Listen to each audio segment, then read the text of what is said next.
15 Curitiba, eleições 2026. Hoje nós estamos aqui com o candidato, a governador do Paraná, Samuel, do partido PSTU. Tudo bem, Samuel?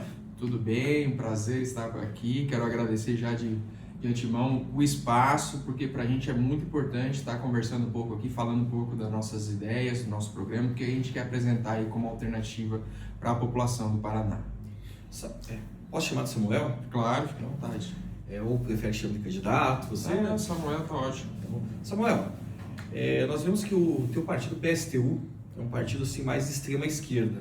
Não sei se vocês gostam desse nome extrema, mas é uma realidade. E nós vemos que outros partidos de extrema direita, eles têm uma facilidade maior para apresentar para a população. O que acontece? Qual é a dificuldade que vocês têm assim, para se apresentar, trazer as propostas de vocês? O que acontece assim? Não, eu acho que, cara, primeiro agradecer pela pergunta, que eu acho que ela é muito importante, assim, né? A gente se considera um partido revolucionário, né? Então as pessoas, extrema esquerda ou radical, né? Até o radical eu acho que inclusive seria melhor, ou teoricamente melhor, porque radical tem a ver com ir na raiz do problema, né? Que é o que a gente tenta fazer. Então essa dificuldade que a gente tem de chegar na população, discutir com a população, ela tem muito a ver com as possibilidades e, vamos dizer assim, as condições que a gente tem de chegar na população, né? Por exemplo, agora a gente está tendo eleição e a gente vai ser um partido que vai ser excluído de diversos debates, de diversas entrevistas, ou seja, nós não vamos ter a opção, a oportunidade de conversar com a pessoa, né? Com as pessoas, com a população em geral, para dizer o que a gente pensa, né? Você vê aí o pessoal da extrema-direita, cara, a primeira coisa é que eles têm muita grana, né? São partidos de empresários e tal, né? E por outro lado, tem muita, vamos dizer assim, muita falácia, né? Na resolução do problema. Eles partem da realidade dos problemas reais da população, mas, né, mais parte, vamos dizer assim, com, sei lá, um populismo eleitoral, né? Tenta se apegar naquele sentimento que a população, dos problemas que a população mais sente e dão respostas que na nossa visão são completamente insuficientes, né? Ou vão acabar trazendo mais repressão dos trabalhadores, mais perda de direitos e que não tem melhorado a vida dos trabalhadores, né? Como a gente viu no governo Bolsonaro e tal.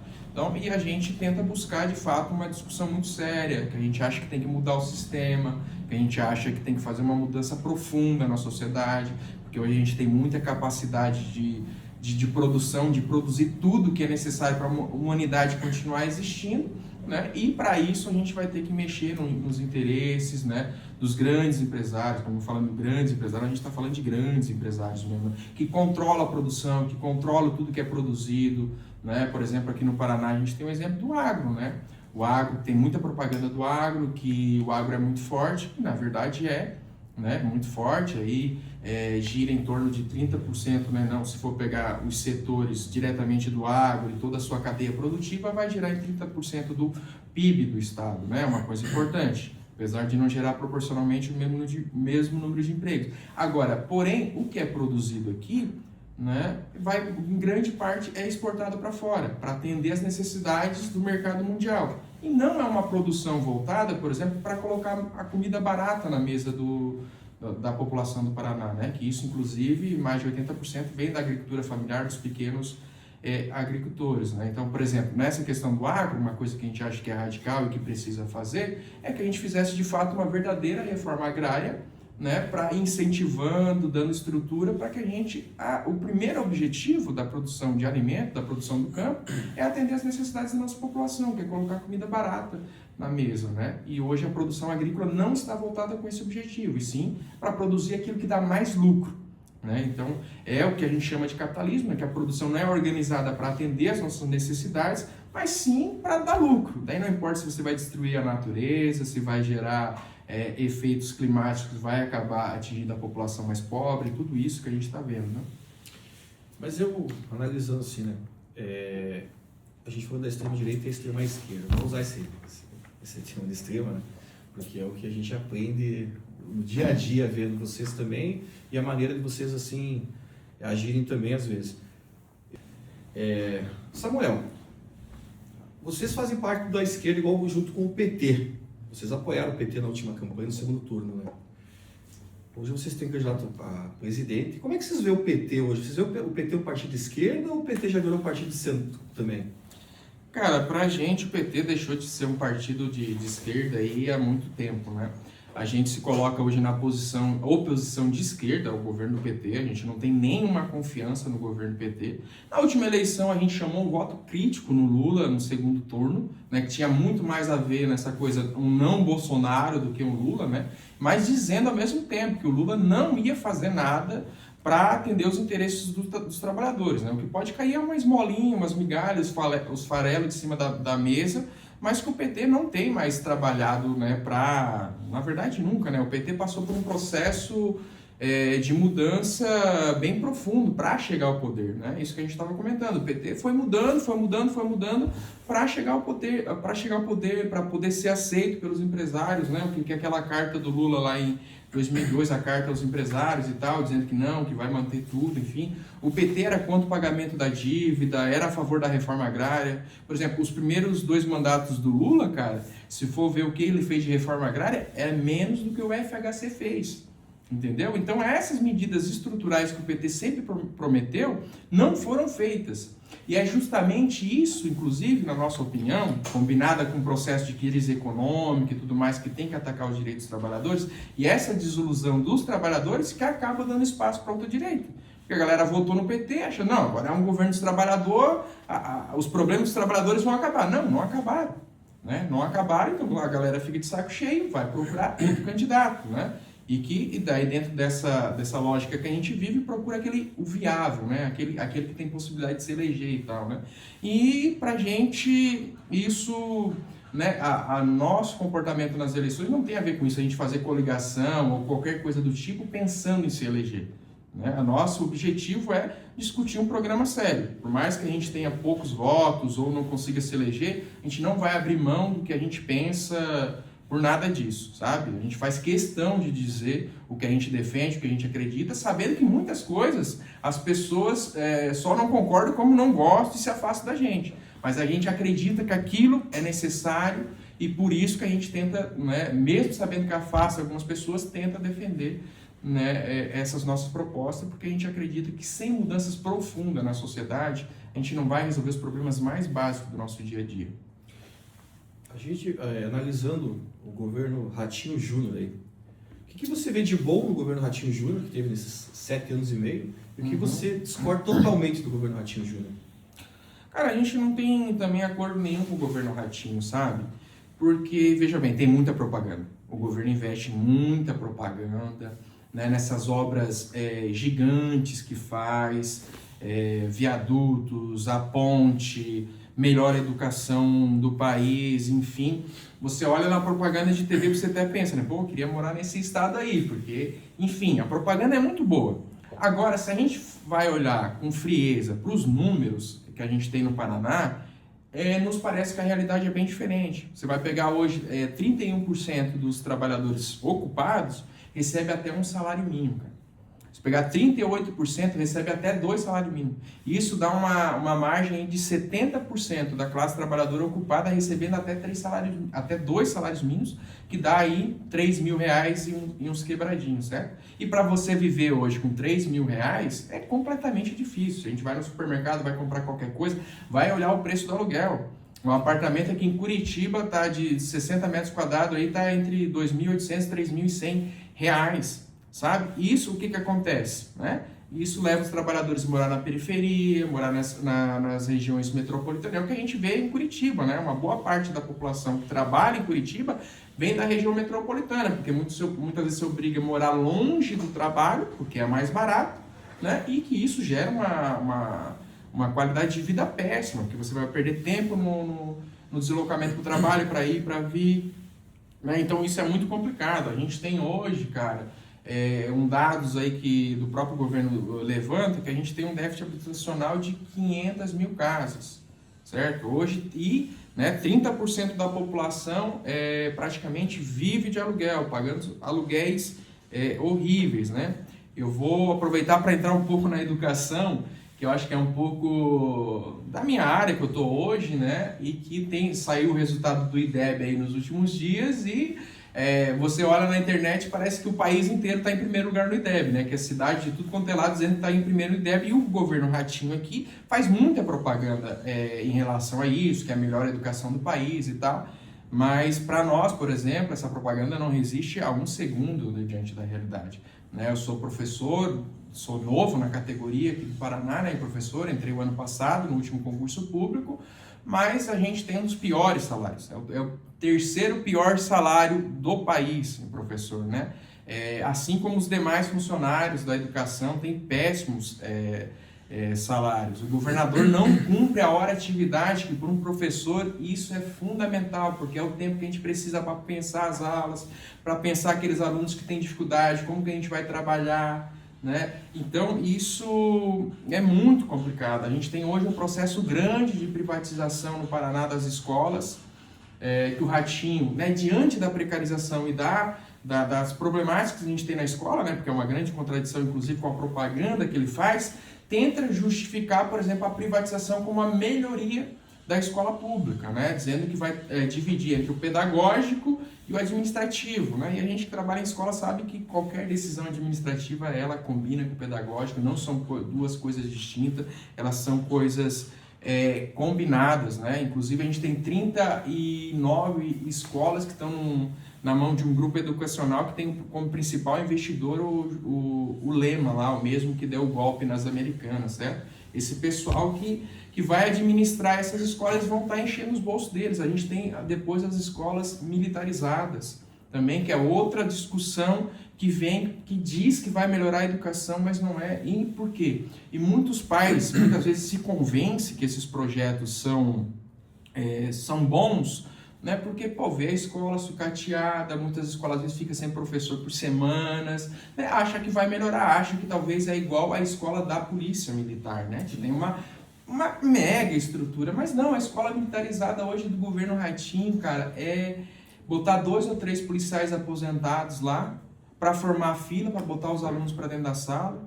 É isso. A gente sabe, quem trabalha nessa escola sabe que essas pessoas pouco fazem.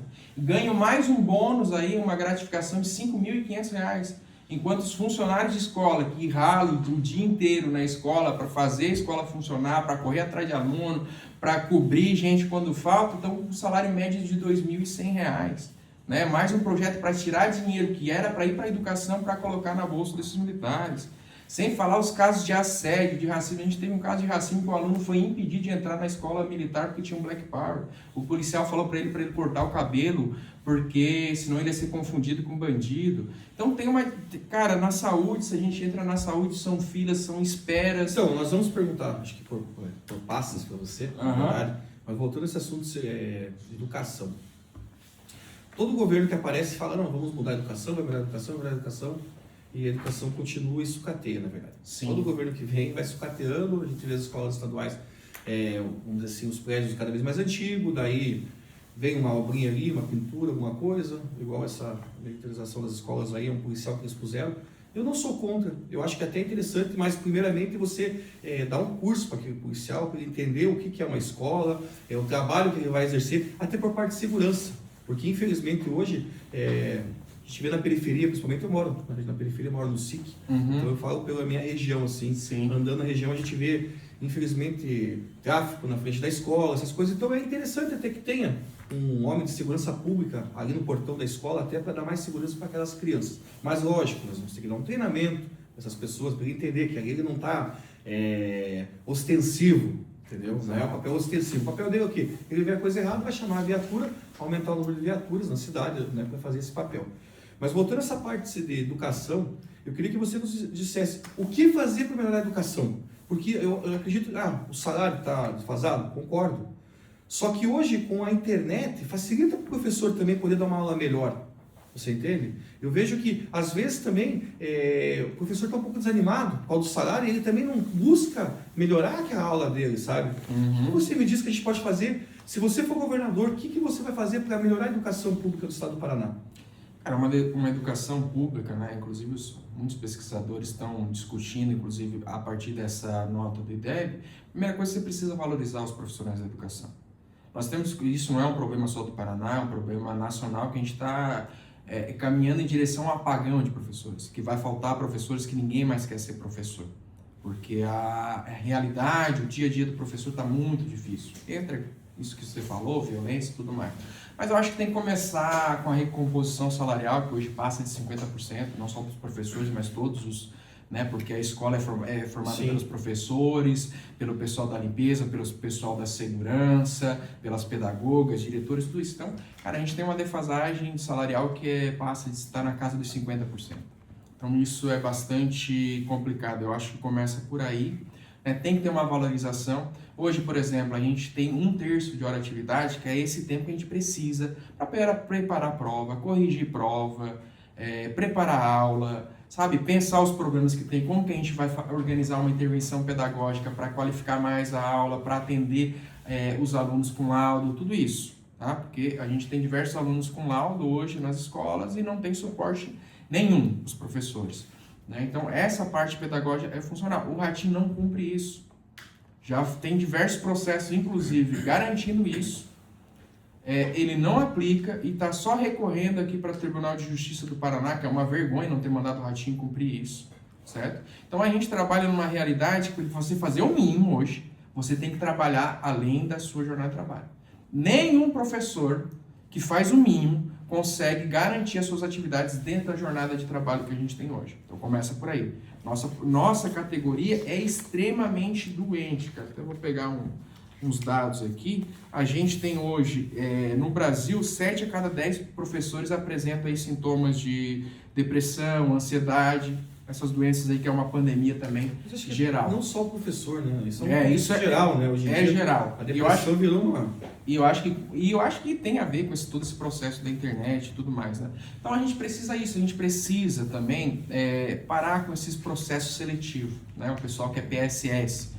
Cara, o professor que é PSS, ele tem que fazer uma prova, tem que gravar vídeo. É como se fosse uma prova de concurso, para você trabalhar de temporário e assim, você nem tem certeza que você vai pegar a aula. Então a gente tem que fazer um novo concurso para cobrir todas as vagas, certo? E ter uma quantidade de professores ainda sobrando para cobrir aqueles afastamentos ou deslocamento que vai ter, né? As faltas normais para acontecer. Hoje a gente tem as plataformas digitais, veja bem, eu não sou contra a tecnologia. Agora, o governo usa as plataformas digitais apenas para ter dados para fazer propaganda. Porque não é assim, professor, aqui tem uma plataforma que você pode te ajudar. Vou dar um exemplo meu, assim, de sala de aula. Tá? E outra coisa, antes da plataforma, a gente tem que discutir uma coisa. Que a maioria das escolas não tem internet decente, cara. A maioria das escolas, muitas vezes o professor tem que rotear a sua internet para os alunos conseguirem acessar. Tem que usar a sua internet muitas vezes para fazer chamada porque na escola não funciona.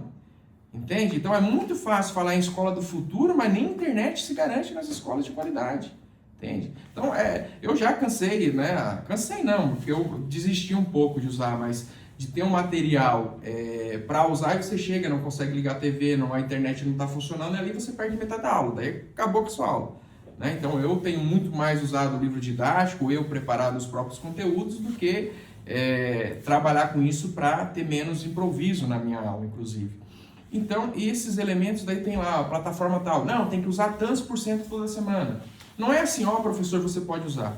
Vou dar um exemplo, eu estava trabalhando um conteúdo de funções, primeiro grau, e tinha a plataforma lá que você tinha usado, aí eu lanço a atividade dos alunos. Só que lá na plataforma caiu o conteúdo que eu não tinha passado ainda. Entende? Mas não importa, é só fazer. Sabe? Não tem uma preocupação, é só para gerar dado, não é uma coisa que está ali para auxiliar o professor, porque o professor é o centro da formação. Ele tem que ter várias ferramentas, e dentro dessas várias ferramentas ele vai buscar a que melhor vai servir, vai auxiliar em cada determinado momento. Inclusive tem as características das turmas, dos alunos, porque vai ter uma turma que às vezes eu consigo utilizar uma ferramenta, porque é uma turma que tem uma característica mais agitada, noutra turma que talvez tenha uma característica mais apática, eu vou ter que usar outra ferramenta, ou eu vou ter que dentro da própria turma ter que trabalhar com diversas formas para atender essas diferenças dos alunos, entende? Então é uma coisa muito mecânica só para gerar índice para fazer propaganda, é isso. E isso gera uma cobrança enorme em cima dos professores. No ano passado a gente teve 2 professoras que vieram a óbito dentro de escolas, tá? Os professores ficam assim, numa angústia muito grande com essas cobranças. é horrível, atrapalha, a gente até brinca, né? A gente vai fazer tudo isso aí que o governo pede, se sobrar tempo a gente dá aula. Porque é um monte de burocracia que o professor tem que fazer, Mas se a só gente- aumenta. Samuel, mas concordo com você, boa parte que você falou. Só que eu acredito que deveria existir uma prova no início do ano e uma prova no final do ano. Lógico que a gente sabe que cada colégio, cada criança tem a sua dificuldade, cada região tem a sua dificuldade. Vamos dizer, tem criança que vai para a escola para poder ter uma alimentação melhor. A gente sabe disso também. Então não dá para você comparar um colégio na periferia, um colégio estadual no Batel, o Rio Branco do Batel, ali no Sim. Batel, vamos dizer assim. As crianças que estudam ali vão ter uma facilidade maior de aprender do que a criança lá na periferia. Mas eu acredito que deveria existir uma prova no começo do ano, para a gente ver como é que aquela criança está, e no final. Conforme o crescimento daquela criança, o professor deveria ter um bônus. Porque também tem muito professor, não muito, tem bastante professores assim, que também desanimou. Entendeu? Ele vai ali e vai fazer um feijãozinho com arroz, ele não está preocupado se aquela criança vai melhorar ou não, entendeu? Então eu acredito que a gente tem que valorizar também, um pouco de meritocracia, né? Valorizar o melhor professor, aquela pessoa que tem a vontade, isso também incentiva eles. Vamos dizer assim, ter um 14º salário, vamos dizer assim, um exemplo, não sei o valor, mas alguma coisa nesse sentido. A gente valorizar aquele profissional, porque eu vejo pelas escolas estaduais que eu conheço aí, que eu ando na minha região, tem alguns professores que vai ali para feijão com arroz. Também, estou desanimado, desanimei. Como animar essa pessoa? Animar com o financeiro, então. Assim, a gente não... Esse negócio da meritocracia, cara, é muito complicado. É exatamente como você falou, entendeu? A gente sabe que, infelizmente, tem isso. No Batel vai ser uma qualidade, tá? Mesmo sendo na escola pública. Lá no SIC, Circo Cercado, Caximba, Parolim, é outra realidade. Entende? Então é muito difícil. Você pega hoje um professor com 35, 40 alunos na sala de aula, cara. Um aluno que tu vai ali, tu tem que muitas vezes implorar para eles copiar no caderno, certo? Então como é que você vai cobrar do professor, cara? Eu acho que daí tem que, primeira coisa, eu acho que a gente tem que dar as condições, sabe? Por exemplo, reduzir o número de alunos por turma hoje é uma coisa fundamental. Eu estou com 48 anos. O tempo que eu estudei na escola pública, vamos dizer assim, no primeiro e segundo grau ali, era 44, 46 alunos também. Então esse discurso, é porque nunca foi, sempre foi assim. Eu falo porque eu sempre estudei escola pública, entendeu? Vamos dizer assim, eu fui na escola municipal e fui para a escola estadual. Entendeu? Vamos dizer assim, então eu passei por essa fase. E na escola estadual sempre foi. Eu lembro que na minha turma era 44, 46 alunos. Começavam, né? Não terminava tudo isso porque muitos, infelizmente, desistiam, né? À noite, principalmente, eram turmas gigantes, entende? Eu concordo com você, devia ser no máximo 30 alunos. Vai ser um número bom para o professor poder trabalhar. E o professor, muitas vezes, ele conquista o aluno também, sabe? Eu conheço professores assim, eu trabalho bastante, eu visito bastante duas escolas estaduais. Não sei se você conhece José Fressato, na Vila São José, bem na divisa com Campo Largo. É uma escola bem pequenininha ali, sabe? Eu ajudei bastante na escola ali. E também o Colégio Teotônio Vilela, que é um colégio que infelizmente virou agora esse colégio de parceiro da escola. Mas culpa um pouco da comunidade também, que foi no dia que era para fazer a votação, para não virar, caiu um dilúvio no bairro, e infelizmente não atingiu lá a quantidade de pais que tinham para votar, e o governador nem abriu para ver, né, o que os pais queriam, na verdade, e virou escola parceira da escola, que sinceramente, eu vou lá, converso bastante com professores, com a diretora, e cara, eles deram uniforme.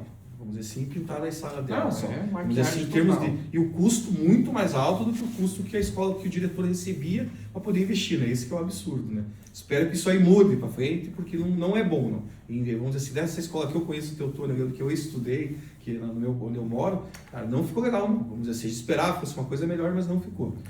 Mas vamos entrar nessa parte um pouco de saúde. Vamos lá. Tá? Vamos falar um pouquinho de saúde também. Eu acredito que você é um defensor do SUS, né? Vamos dizer assim, porque o sistema de saúde, eu acho que... Eu estava vendo até uma matéria hoje... Apesar de todo o sucateamento que a gente tem, né? Eu estava vendo uma matéria hoje que... Eu não cheguei a ler a matéria inteira, só quando estava vendo para cá, falando que Foz do Iguaçu tem... acho que menos de 300 mil pessoas, acho que é 285 mil, e tem quase 400 mil cadastrados. Então o pessoal do Paraguai que está atravessando, né? Todo mundo fala o Paraguai é uma maravilha hoje, mas eles estão atravessando a ponte para usar a nossa saúde pública, né? Eu quero até dar uma estudada sobre esse assunto. O que você vê assim que precisa melhorar na saúde pública?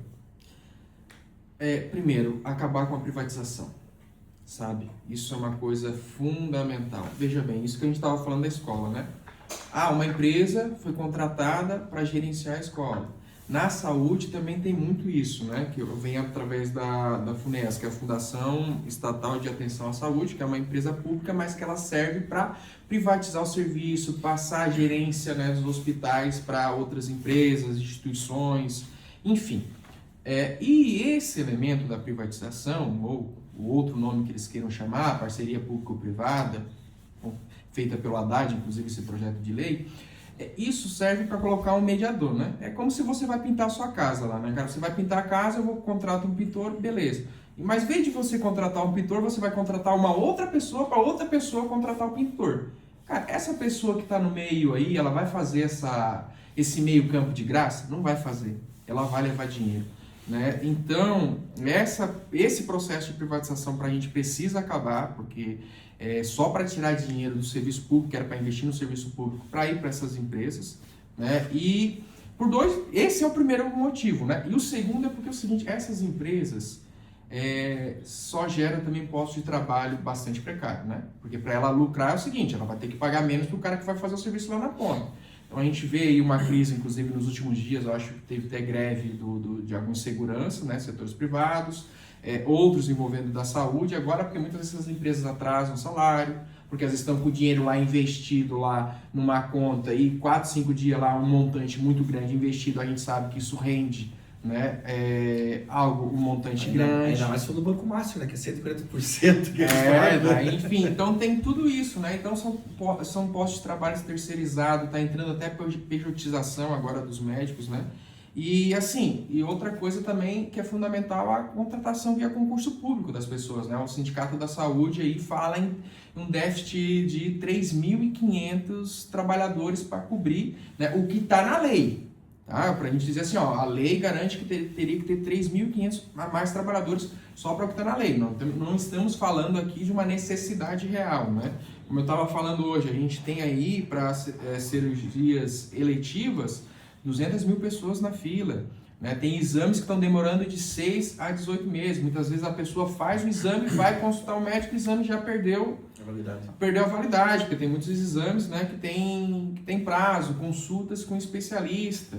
Então, demora muito tempo, né, para a pessoa, e muitas vezes a gente sabe que passar 6 meses, dependendo da situação da pessoa, pode agravar muito o problema de saúde. Então, é aquilo que você falou, a gente defende o SUS. Agora, é o seguinte, a gente reconhece que o SUS está completamente precarizado e que para isso a gente precisa ter mais investimento, acabar com as privatizações, construir mais hospital. E outra coisa, a gente tem um problema muito sério que a gente está com uma proposta, que é o seguinte, que é a quantidade de médico na capital e no interior. O povo do interior, se aqui na capital, região metropolitana é ruim, cara, para o povo do interior é muito pior. Você veja bem, a gente estava pesquisando aqui um dado, né? Por exemplo, em Curitiba a gente tem uma média de 8,83 médicos por 1.000 habitantes. No interior essa média cai para 2,1 médico por habitante, né? Então isso a gente vai aqui no hospital de clínicas ou nos hospitais públicos, vai ver van, carro de prefeitura do interior, que às vezes as pessoas, né, viajam aí centenas de quilômetros para poder vir fazer uma consulta, um exame, porque no interior não tem, né? Então uma coisa que a gente quer fazer hoje as universidades estaduais que a gente primeira coisa quer destinar 100% das vagas das estaduais para os alunos que vêm da escola pública. E quer incentivar que as pessoas do interior, que pretendem morar lá e tudo mais, né, ampliar aí os cursos de medicina, da área da saúde, para a gente resolver esse problema. A gente quer colocar mais a serviço a formação de profissionais, porque a faculdade, né, a universidade é isso, né, qualificar a mão de obra.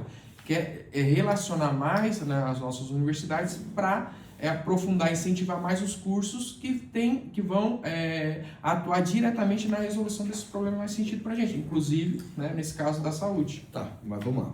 Nesse caso que você fala sobre universidade estadual, 100%, aí você não está tirando o direito da pessoa, vamos dizer assim, que não estudou em escola pública, estudou em escola particular. O pai também paga imposto, ele não tem o direito de escolher a universidade que ele quer estudar? Cara, assim, primeiro que a gente acha que todo mundo deveria estudar na mesma escola, né? Sim. Né? Que as redes de educação fossem tudo na mesma escola e tal. Então a gente acha que não, a gente quer inclusive fazer essas medidas para que a gente caminhe rumo a um sistema único de educação também. A gente tem a mesma rede de escola, que a gente tem as mesmas condições, os mesmos equipamentos em todas as escolas. Né? E isso é justamente para pressionar para que a gente melhore a qualidade da educação pública, que vai inclusive acabando com esses grandes grupos econômicos da educação. Né? Porque uma outra coisa que a gente defende também é o seguinte, né? Inclusive os políticos usem, né, os serviços públicos para saber que de fato a realidade da população vive. Então a gente quer pressionar sim, né, a gente acha que, enfim, o cara que já pagou aí, que a gente sabe que não é barato, né, a gente sabe dos impostos e tal, mas a gente quer colocar essas vagas 100%, tem um monte de faculdade aí e tal, mas das universidades estaduais para resolver, né, os problemas do Paraná também, relacionar a formação, a qualificação profissional, né, tentando direcionar também para resolver os problemas do Estado. Porque e aí a gente vai ter que investir também, né, cara, em construção de hospitais, o Estado, né, a gente também discute o programa aqui para o Estado do Paraná a partir de um programa que a gente está defendendo a nível nacional, né, com o Hertz, com a professora Vanessa, com a nossa chapa nacional, que, por exemplo, a gente defende estatização dos principais ramos da economia, para o Brasil de fato poder ser soberano, né? Isso implica equipamento de alta tecnologia. Aí entra a parte extremista de vocês, né? Mas voltando a essa parte de saúde, Samuel, eu faço parte do meu conselho local de saúde, na minha unidade básica lá, já fazem desde 2013, mais ou menos que eu entrei, sabe? Então, eu gosto dessa parte também, e o SUS para mim acho muito importante, sou defensor do SUS, e um projeto que eu gostei do governo federal é que essa parceria com os grandes hospitais privados, de você poder usar aquelas máquinas que eles têm, vamos dizer assim, de exames ali que são caras para você comprar, e como o governo, até o governo poder adquirir mais máquinas, colocar no hospital público, a gente sabe do sucateamento, da dificuldade, que eles usam aquele tempo, vamos dizer assim, estão compro o exame, isso, vaga. Porque isso aí você vai conseguir diminuir aquela fila de exame de especialistas, né, que as pessoas têm ali, que é igual você falou, tem exame, Curitiba até é bom, até não é tão demorado, mas tem cidades no interior, igual você mesmo comentou, o pessoal tem que vir para Curitiba, então eu acredito que você tem que regionalizar, fazer grandes hospitais assim no interior também. Outra coisa que você falou também sobre o médico, não querer trabalhar no interior, um dos problemas é porque o salário, né? Infelizmente. Aí, quando você vê uma cidade no interior que você vê, o prefeito aumentou o salário dele. Pô, o prefeito vai ganhar mais. Mas é que o prefeito não pode, por lei, não pode, tem que mudar a lei. Não pode ter um salário maior que o do prefeito, né? Então, para o médico poder, muita cidade no interior, para o médico poder pagar melhor o médico, para contratar mais médicos para aquele município, eles têm que acabar tendo que aumentar o salário do prefeito, porque o prefeito não pode ganhar menos do que outro funcionário, né? Sim. Então, tem que mudar algumas regras também na lei. Então eu vejo que essa parte sua, discordo, tá, de você, sim, não, quando você falou da universidade, eu acho que é um direito de todo mundo paga imposto, vamos dizer assim. Sou contra muitas cotas que existem, algumas cotas que existem. Eu acho que a cota da pessoa que estudou na escola pública ter na universidade, eu acho que é justo, mas agora fizeram uma cota não lembro qual foi a última cota que eles puseram na federal aqui. Pessoas trans? Pessoas trans. Eu discordo. Eu acho que ela já entra nessa cota da pessoa humilde, entendeu? Uhum. Porque não tem porque ter mais uma cota, entende? Porque eu acho que a universidade é um direito de todos. Todo mundo paga imposto. A gente tem que ter mais pessoas aí, principalmente o curso de medicina, que é um curso caro, uma faculdade de medicina particular, e se você pegar uma positiva, deve estar uns 12 mil reais. E a pessoa estuda de manhã e de tarde, como é na federal, de manhã e de tarde. Como é que a pessoa vai trabalhar para poder pagar o estudo? Então, acho que tem que ter a cota para isso, para a pessoa poder, o mais humilde, poder entrar na faculdade federal também. Mas algumas divergências que a gente tem de pensamento, entende? Eu acho que a gente defende mesmo. Eu acho que é o direito de vocês, eu acho legal vocês terem a ideia de vocês e bate em cima, a pessoa vai aceitar ou não, né? É uma outra coisa. Mas é importante debater, eu acho que o debate é muito importante. Deixa eu comentar um pouquinho sobre as cotas, posso? Sim, fica à vontade. Não, cara, eu acho que assim, as cotas elas são importantes porque a gente parte de realidades diferentes, entende? É muito, assim, a gente, tá ali para todo mundo acessar, certo? Mas não é bem assim o caminho até chegar lá. Por exemplo, eu trabalho, assim, por mês mesmo, desde os meus 13 anos de idade, sabe? O ensino médio eu trabalhava o dia inteiro, fazia o ensino médio à noite, que é como você falou. né? Salas super lotadas, Sim. daquele jeito, que era Sempre só... foi, né? Sempre foi, né? E assim, o pessoal que ia porque tem que ter o diploma, porque você vai para a escola, não é nem para se apropriar do conhecimento, mas porque você tem que ter o diploma que você não consegue trabalhar. Sim. Né? Hoje em dia tem isso também. E depois, eu morava numa cidade bem pequena no interior, depois fui fazer faculdade numa universidade que era privada também, porque para ir para a federal, por exemplo, eu nem sabia que podia ir, não tinha nem acesso à informação, era muito difícil isso. Né? Mas não tinha condições de ir morar... Você pegou para a Uni? Não peguei para a Uni. Eu pegava a bolsa 170 e trabalhava sábado e domingo para pagar. Minha mãe fazia muita hora extra, minha mãe é costureira, sou filho de costureira, para me poder fazer a faculdade. Eu, por exemplo, queria fazer engenharia. Não dava para pagar. O que eu fiz? Eu peguei os cursos mais baratos. O que é o curso mais barato? Licenciatura. Dentro disso, matemática é o que eu tenho mais proximidade, fiz matemática. Então, eu trabalhava o dia inteiro, pegava um ônibus, porque a faculdade ficava 50 km, ia estudar, não sei o quê.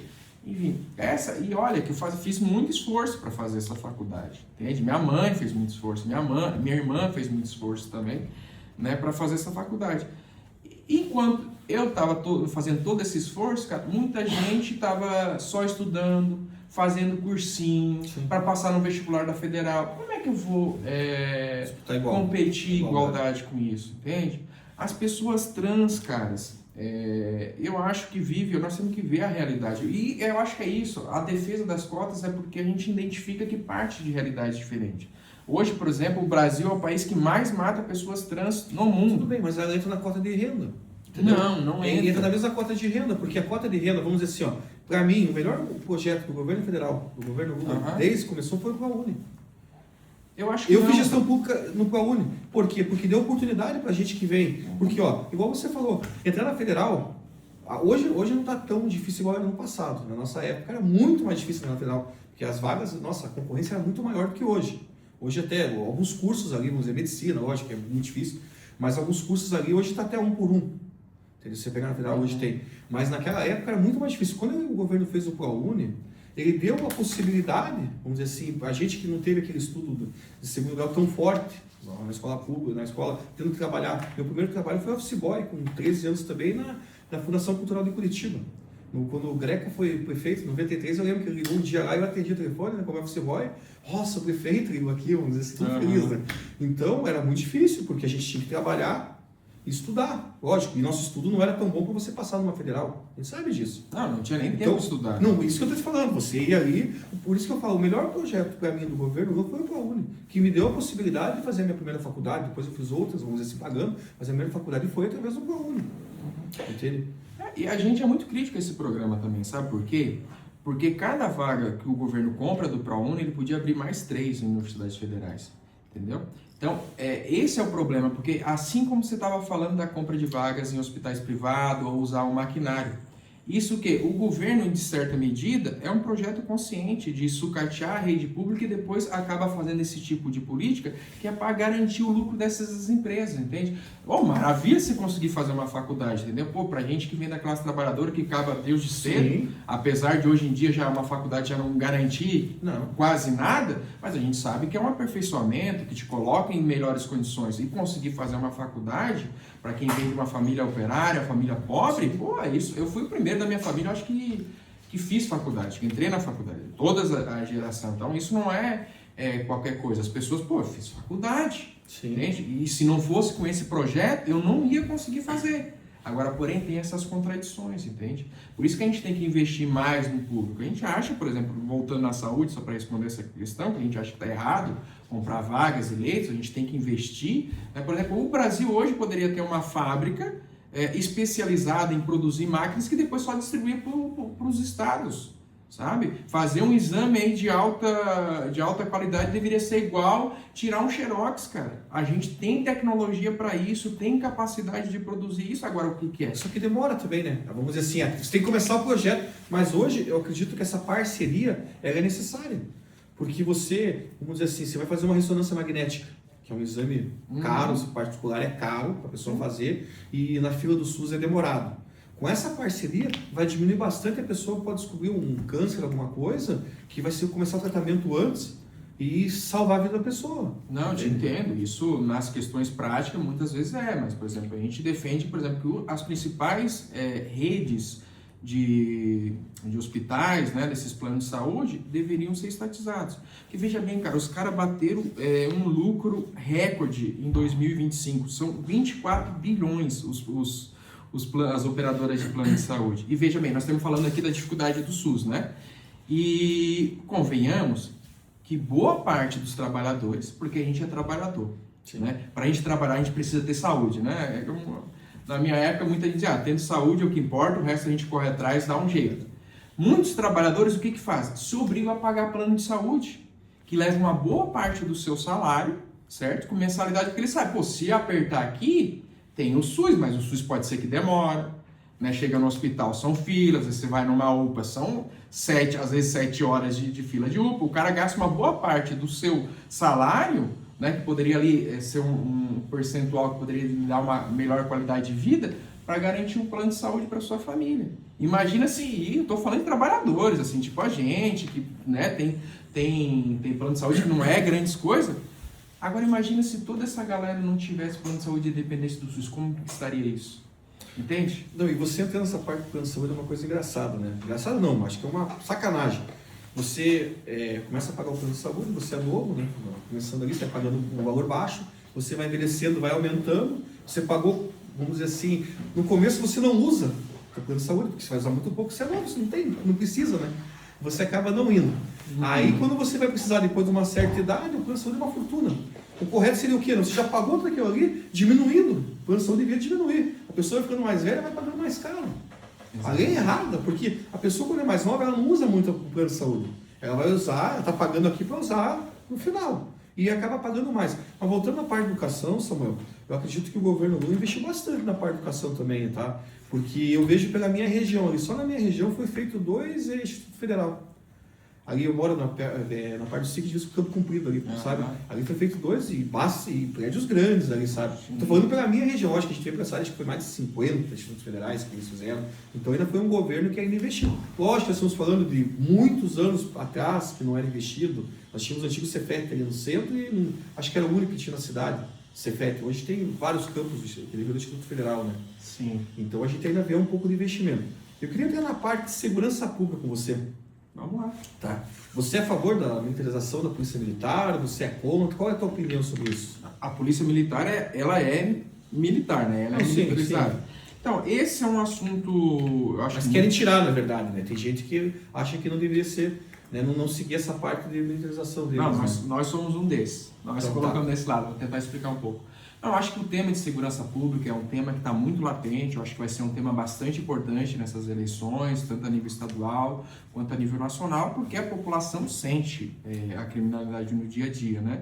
Imagina, eu até fico pensando, né, com o meu celular aí que comprei faz um tempo já, aí parcelado em muitas vezes, se o cara for assaltado, o que o cara faz, né? Porque, assim, metade do salário, né? A gente compra um celular, é metade do salário, às vezes o salário inteiro que a gente vai lá, parcela em 10 vezes ser roubado. Então, a população sente essas questões, né?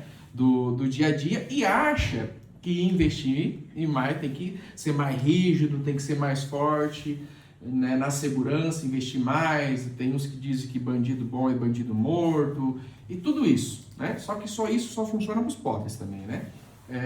E a gente acha, cara, que tem um problema, que isso primeiro é um problema social. Entende? É um problema social. Por exemplo, o governo aí, se for pegar os gastos total, ele investe praticamente 13% do orçamento em segurança pública. Tá? É praticamente o mesmo que investe em saúde, dentro da situação que a gente tem. Então, quando a gente tem uma sociedade que não tem emprego decente, sabe, que não tem acesso aos serviços públicos decentes, que a gente tem educação precarizada, que tudo é precário, que é uma luta para conseguir uma vaga na creche, né? Eu fiquei um tempo aí sem vaga na creche, que pagava creche particular, é um terror. Muitas famílias não têm nem a possibilidade de pagar particular, deixa os filhos com quem pode, com o vizinho, com o parente, com o tio, todo. Então, primeiro que é o seguinte, nós precisamos entender que a criminalidade é um produto social. Não é algo que é genético do indivíduo, que a gente vai eliminar uma quantidade de indivíduos e está resolvido o problema, certo?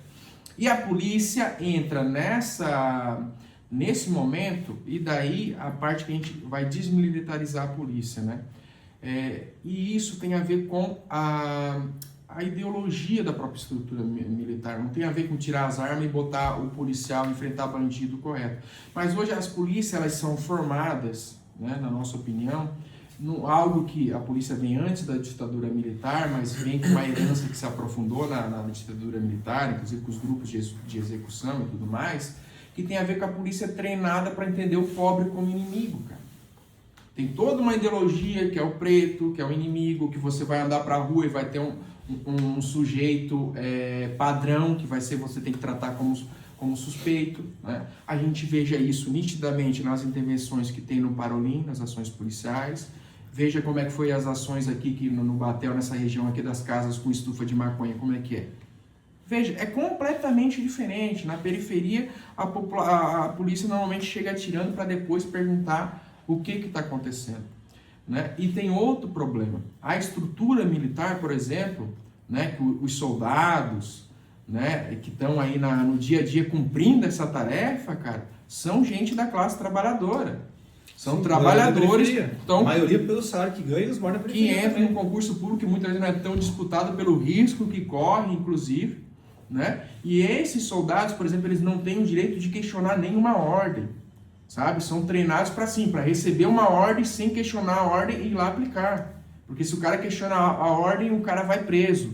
E nós achamos que tem que quebrar isso.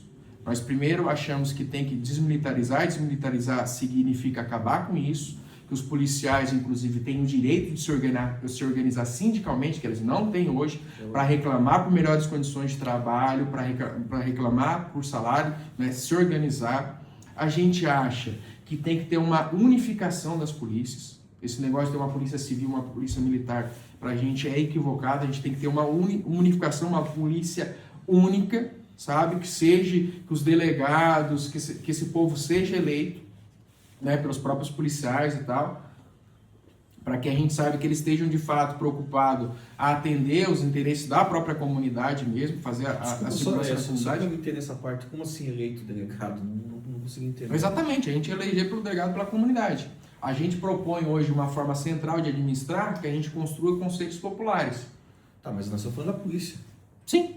O delegado, você está falando de delegado de polícia? Sim. O delegado de polícia é uma pessoa que tem uma formação para ser delegado de polícia, ao contrário de um agente, vamos dizer assim, do investigador. Vamos dizer, eu estou entrando na parte da polícia civil agora, você falou delegado, o investigador tem uma função, o delegado tem outra. Se você unificar na polícia, você vai tirar a ostensividade da polícia militar, que é o papel do dia a dia, que tem, cada polícia tem o seu papel.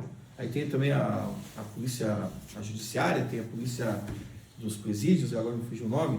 Então são penal, então são policiais, cada um tem uma função. Como assim unificar tudo? Unificar tudo E a gente centrar de fato no combate ao crime organizado, que seja uma polícia que invista muito mais em inteligência. Porque, na boa, o tráfico organizado, o coração do tráfico organizado não está na Trajano Reis, não está na Praça Tiradentes, entende? O tráfico organizado, verdade, né? O tráfico organizado está como a gente viu lá na Faria Lima, que é um sistema financeiro que gira bilhões, que estão entranhados aí, mesclado com os negócios legais e ilegais, certo? E para a gente vai ter que precisar investir pesado em inteligência, né, nas fronteiras, porque a droga não chega aqui de teletransporte, entende? O grau de tecnologia que a gente tem hoje, a gente tem que colocar a serviço disso. Inteligência artificial, tudo que a gente já tem aí poderia facilitar muito mais. E investir, por outro lado, né, a gente acha, por exemplo, e o que justifica toda essa repressão, toda essa ação violenta, e que ela tem essa característica, né, de ser muito mais pesada na periferia, tem a ver com a chamada guerra às drogas, né? Inclusive a gente defende que as drogas sejam legalizadas, que isso seja tratado como um problema de saúde pública. Você fala em legalização de drogas, acho que é um assunto interessante. Legalizar as drogas, você diz o que? Legalizar desde a maconha, a cocaína, as drogas sintéticas, tudo? Tudo. Como assim? Pode explicar melhor para nós aí? O Estado tem que legalizar e tomar o controle, inclusive. Assim como, por exemplo... Cobrar imposto? Sim, a redução do tabaco, por exemplo, do cigarro, ela só reduziu de fato depois que o governo começou a fazer uma campanha, né, de conscientização. Só foi reduzir depois que o Estado tomou as rédeas e fez uma campanha consciente, aumenta imposto, né, e começa a avançar, inclusive, em dar opções de tratamento para as pessoas, pelo SUS, para largar o vício. A gente acha que tem que legalizar, controlar se tudo. Se você legalizar, não vai aumentar o número de usuários daí?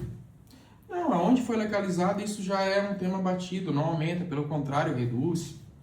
Tem reduzido. A gente tem que legalizar primeiro, porque você quebra o crime organizado, porque aí está o financiamento do crime organizado junto com o contrabando de armas, entendeu? Tem que tirar isso das mãos do crime organizado e investir pesado em campanhas de conscientização, de redução de danos e para tirar as pessoas do vício, fazer campanha de conscientização. Samuel, nesse assunto mesmo, ontem até vi na mídia aí um projeto, uma vereadora de Curitiba, sobre proibir que crianças participem da Marcha da Maconha. Qual é a tua opinião sobre isso? Crianças até 12 anos que o Conselho Tutelar possa tirar da marcha, ele estiver na marcha. Qual é a tua opinião sobre isso? Cara, eu acho que tem muito preconceito, principalmente com a maconha. Assim. A gente está num momento em que ela é utilizada, né, para sei lá, saúde, na verdade, diversos remédios e tal. Eu acho que a gente tem que fazer uma discussão séria. Porque, olha, a bebida alcoólica é muito mais danosa. Sim, mas a gente fala assim de criança tá participando ali, os caras falando uma baseada, a criança tá já interagindo com aquela situação, na verdade. Você acha certo a criança participar dessas marchas? Entendeu? Vamos dizer, nessa parte assim de até 12 anos, eu acho que é uma coisa que eu não concordo, acho que criança participar. Eu acho que é importante ter a discussão sobre maconha, principalmente na parte de saúde. A gente vê muitas pessoas usando hoje e ajudando as pessoas, na verdade. Tem muito tratamento hoje, né, não é nem maconha, o nome da maconha, canabidiol, né? Entendeu? É importante, eu acho que tem que ter esse estudo sobre isso, continuar sendo usado, mas criança participar da marcha da maconha, eu acho uma coisa meio engraçada, né? Porque você está acabando a criança entrando naquele mundo também, né? Cara, eu acho que na verdade não é expor, sei lá, as crianças talvez vão estar expostas a muito mais coisa, ou as próprias drogas, de diversas outras formas, talvez muito mais prejudiciais, assim. O que eu acho que a gente precisa ter é informação sobre as coisas.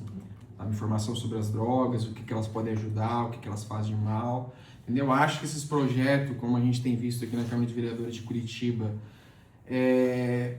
para causar polêmica, para pegar em temas que sabe que são sensíveis, para tentar ser populismo, para tentar fazer corte para estar nas redes sociais. Eu acho que não tem uma preocupação, sabe? A gente tem uma fila gigante aí de crianças esperando creches. A gente não vê esses vereadores fazendo metade do que fazem para estar reivindicando isso. Inclusive, a falta de vaga nas creches é o que coloca boa parte das crianças vulneráveis.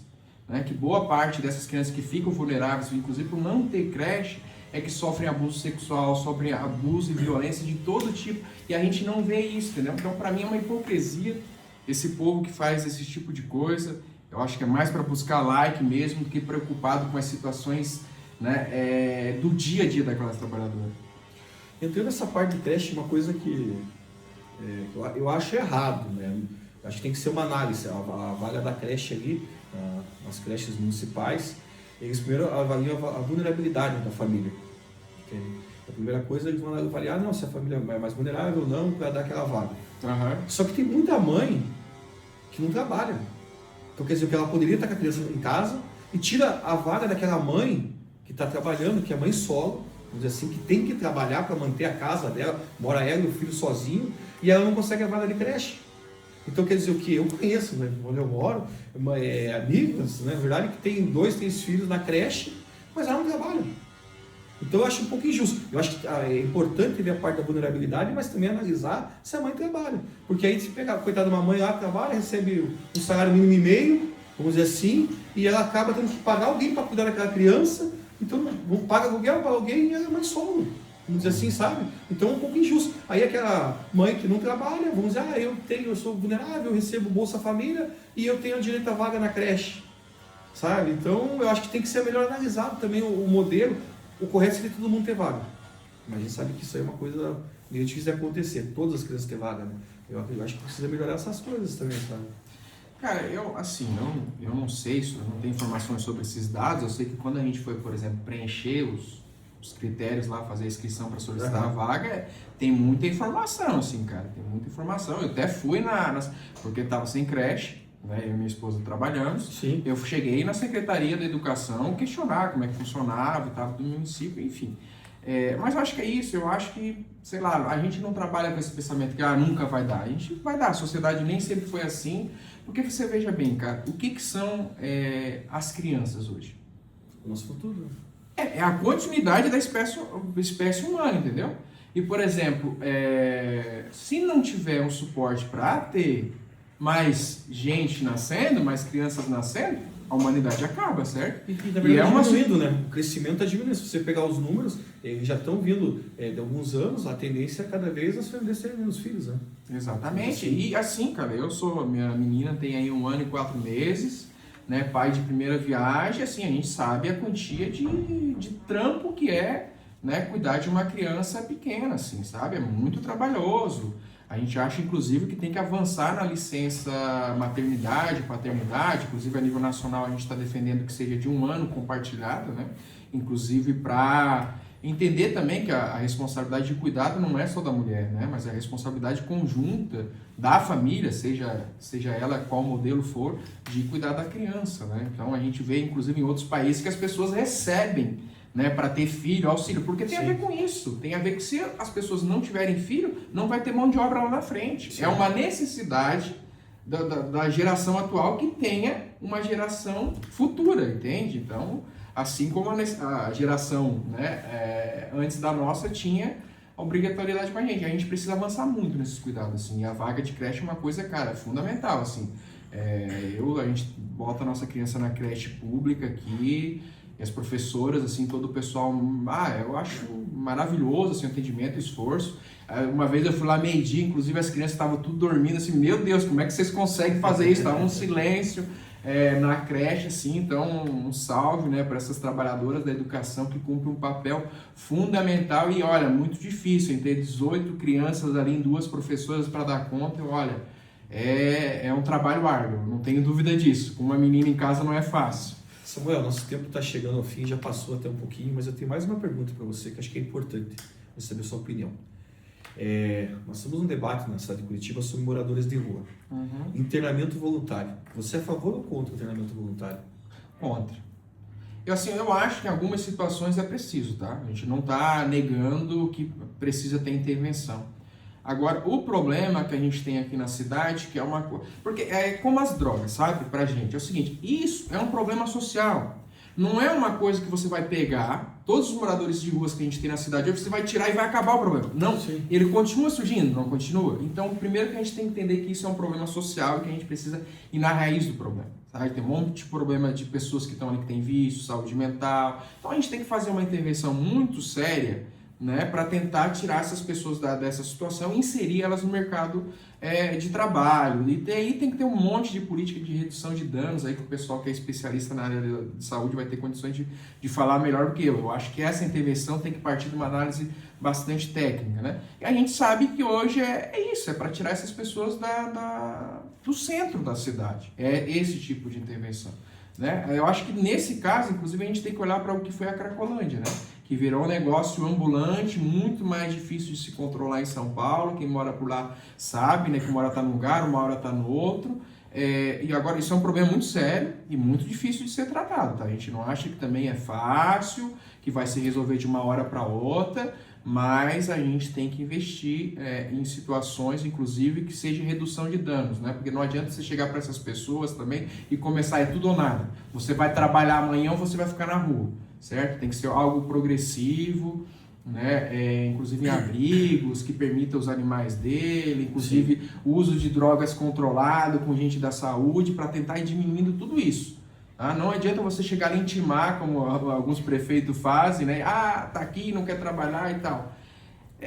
Cara, todas essas pessoas têm história de vida e passam por momentos difíceis, né? E eu entendo que muita população às vezes está indo para o trabalho cedo, olha para a galera, tá bebendo de hora dessa manhã, eu indo me ralar, trabalhar, né? Mas muitas dessas pessoas passaram por situações difíceis, muitas vezes nós passamos e conseguimos superar. Tivemos apoio também, né? Tivemos apoio, tivemos estrutura e talvez que essas pessoas não tiveram isso e não conseguiram e estão necessitando. E é isso, para a gente é um problema social e a gente tem que tentar resgatar essas pessoas com humanidade, para inserir elas novamente na sociedade da forma mais qualificada possível. Mas, vamos dizer assim, se não for feito nada, o que acontece muitas vezes ali, infelizmente, eles ficam na rua ali, né, vivendo numa situação muito precária, na verdade, mais Curitiba, que é uma cidade fria, com muita chuva, perigosa também, muita gente vê, morreu com uma facada, acontece ali, eles não vão ter um futuro para eles também, se não tiver uma oportunidade. E eu acredito que o internamento, eu concordo com você na parte que fala que tem que avaliar caso a caso, né, mas para ser feito algo, porque senão a pessoa fica naquela vida ali que não é uma vida mais. Eles estão apenas vegetando, na verdade, né? Porque eles muitos usam droga, conseguem arrumar esse dinheiro da droga como? Para comprar droga? Porque droga não é barato também, né? Para você ficar comprando, ainda mais a pessoa que usa bastante, ele vai ter que ter um dinheiro. E acaba fazendo pequenos furtos no centro, né? Ou pedem com as pessoas, alguém dá, ou muitos furtam também, acaba acontecendo o furto do celular, porque, vamos dizer assim, outros furtos ali dentro do centro. E também eu vejo o lado também do empresário, ali, aquele dono de uma lojinha na Rua 15, um exemplo, o cara paga um aluguel caro, e daí chega de manhã para trabalhar, tá o cara dormindo, mijou, fez todas as necessidades na frente da loja do cara, o cara fica dormindo o dia inteiro ali, e o cara, ninguém entra na loja do cara, o cara também emprega a gente. Então, eu acredito que precisa ser analisado todos os lados da moeda, né? E a gente precisa ser feito algo. E a oportunidade para essas pessoas voltarem à convivência da sociedade também, poder, família, emprego, ter uma vida digna de novo, né? Para eles também, né? Porque ninguém quer morar na rua, acredito. A pessoa não, ninguém tem um sonho, né? Vou morar na rua. Ninguém quer morar na rua. Então a gente precisa, como sociedade, dar uma oportunidade para eles, mas eles também têm que querer essa oportunidade. Muitas vezes o cara não quer, o cara quer ficar ali porque não acredita mais, na verdade. Ele não acredita na vida dele mais, né? Eu não culpo dele também, né? Porque a vida não tá fácil para ninguém aí, né? Trabalhando, ralando, essas condições que a gente falou aqui ao longo da entrevista também, que a população enfrenta. Mas assim, eu acho que assim, só o internamento também não vai resolver, tá? Sim. Tem que, primeiro somos contra o internamento compulsório aí, que o Eduardo Pimentel tá fazendo. Foram poucos, na verdade, né? O pessoal tá tirando todo mundo, acho que. Mas tem outro problema em relação a isso também, cara, que o Estado abre mão de prestar um serviço.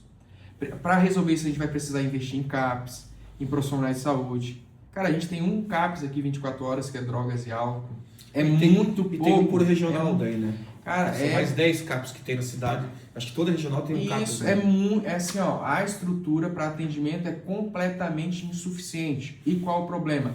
Daí acaba empurrando essas pessoas para essas comunidades terapêuticas, tá? Que pra gente é um absurdo. Inclusive aí o Boulos estava discutindo uma lei para regulamentar isso. A gente é totalmente contra, tem que acabar com as comunidades terapêuticas. Isso tem que ser uma responsabilidade do Estado, é um problema social, envolve toda a sociedade, tem que ser feita pelo Estado, né? E muitas dessas comunidades tentam impor sua religião. Tem diversos casos de trabalho análogo à escravidão, inclusive a Câmara de Vereadores ia aprovar um projeto aí envolvendo a compra de alimento dessas comunidades terapêuticas. Você vai para uma comunidade terapêutica, você não vai para fazer o tratamento, né? E depois teria que ter todo um acompanhamento para inserir no mercado de trabalho, todo um acompanhamento que não é feito, né? Então a gente tem... Mas você conta que eles trabalham lá? Não, eu acho que tem que ter um trabalho. Agora, essa comunidade terapêutica, ela tá não é ruim, eu acho que o trabalho não é ruim. Não. Óbvio que não estão falando de escravidão, mas eu falo que a pessoa trabalha. A gente está falando a pessoa trabalha lá, não é ruim porque a pessoa tem uma maneira de estar inserindo essas pessoas na sociedade também, né? Eles tendo uma oportunidade. Estou falando de situações, de instituições que estavam ligadas a trabalho escravo. Não, sim. Entende? Pessoas análogas à escravidão.